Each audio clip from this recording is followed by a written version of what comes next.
All these aquariums are going to Interzoo very soon, so it's the last week here whilst I'm in Denmark to help prepare these tanks ready for their final showing at the Interzoo trade show.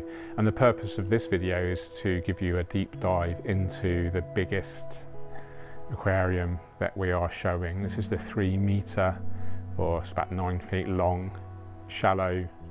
It's kind of like a flow tank. A rundown of the equipment briefly. We've got 4 Chihiros Vivid 2 RGBs there, all controllable. These are on an 8-hour photo period. We're running about PAR 150 at the substrate now, so quite bright. And filtration is a huge kind of pump on the left there, filled with kind of biological and mechanical media. And then we have an external canister here on the right as well. 3 diffusers, CO2 diffusers in the aquarium, all positioned to get the best CO2 distribution that we can around the aquascape. We have had some challenges in this tank, and actually if you look really closely you'll still see some diatoms there on the substrate. We had to change a few plants over the last 3 months or so. But the overall theme is as Carlos originally designed. Carlos from Pez Verde was the original aquascaper here, and then we've just been growing it on for the last 3 months or so.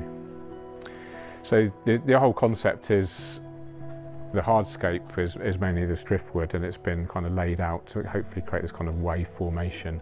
An aquascape of 3 parts, I would say. You've got 3 individual kind of mounds. So this one on the right is focusing on the Echinodorus rini there in the back.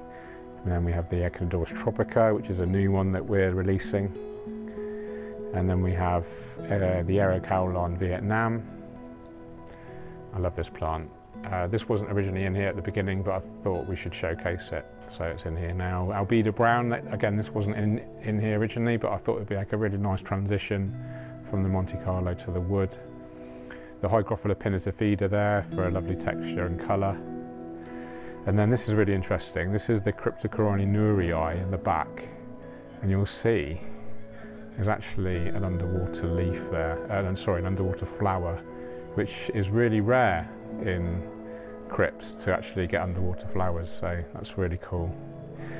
So the kind of theme repeats itself, but in this centre island we do have some of the beautiful Ludwigia super red there, and then to the left and the right of that we have the brand new Bacopa Salzmani purple, which is a really interesting Bacopa, obviously telling this nice purple colour.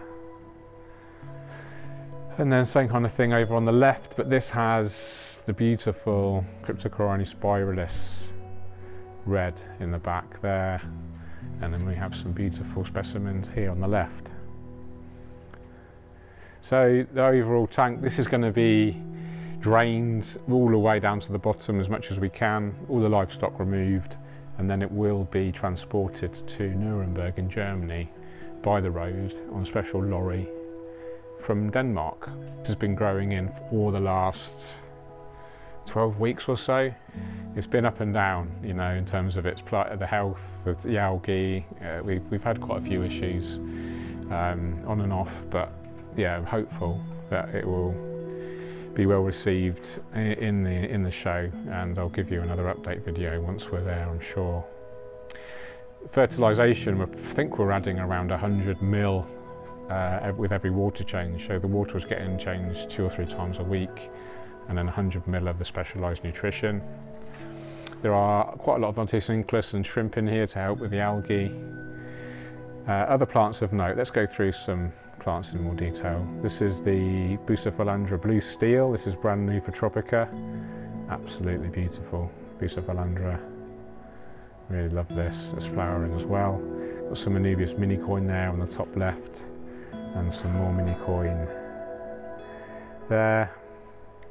The Hygrophila pinnata did replace the Anubias pinto. So originally we had Anubias pinto, but that just wasn't doing very well, getting covered in algae. So we replaced that with the Hygrophila pinnata, which definitely thrives better in the high lighting. Here's some Anubias Kirin, which has got this kind of ruffled edge leaves, which are really interesting. Quite a dark green.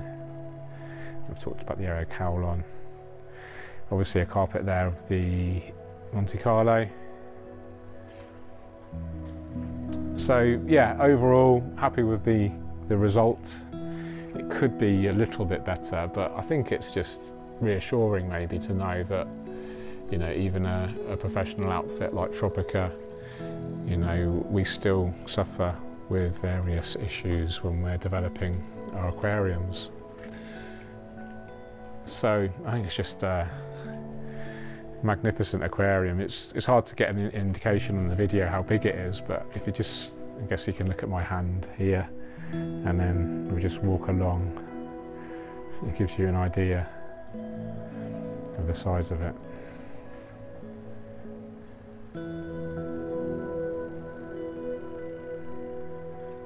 Imagine being a fast moving kind of slender fish in here, like a rainbow shiner maybe. I think we kept those in here on a previous interzoo. But we're not actually keeping fish at the show. It's not ethical. The fish tend to not do so well with the large water changes that we do every morning. And it's tricky to catch them at the end of the show, and they just get stressed unnecessarily. So this show we've decided not to take fish.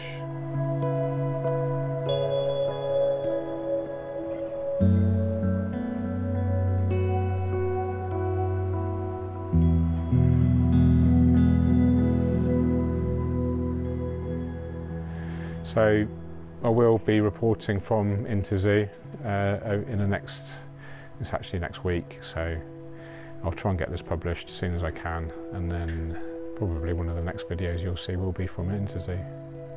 My next favourite tank, probably this triangular layout before I say cheerio.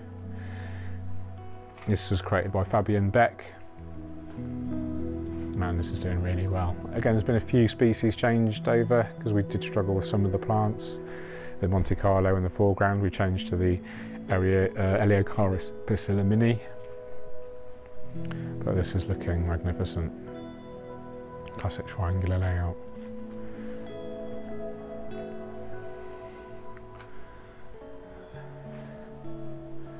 So I hope you enjoyed that video, guys, of the 3-metre tank. Make sure you stay tuned, and I'll see you in the next video. Thanks for watching. Take care. Cheerio.